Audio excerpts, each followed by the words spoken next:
Hi there. A delay in diagnosing spinal cord compression can lead to a devastating result.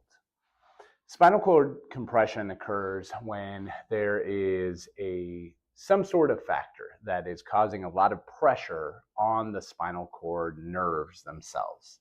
Because of that pressure, either the nerve itself will die or the blood that is supplying the nerves will be constricted to the point where then the nerve dies itself. Once you have a prolonged layer or time of compression on the spinal cord, then those nerves will eventually die off and will not be able to feed where they are going. So, for example, in the spinal cord, the higher you are in the spinal cord, the higher the extremity is that it feeds. So, in the neck, that controls the fingers and the arms and the hands. In the lower back, that is going to control your legs and your feet and your toes.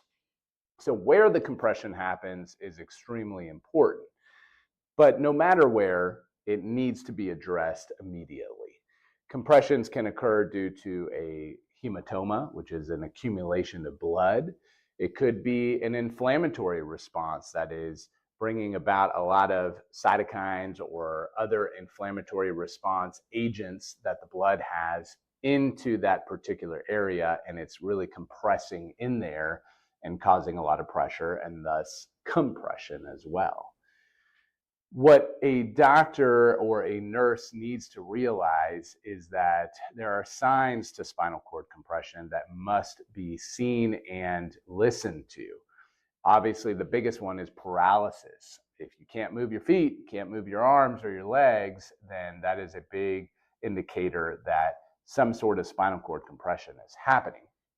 But smaller signs as well are very important. Bladder or bowel movement and the lack of control of it, those are minor signs that could also indicate that a spinal cord compression is happening.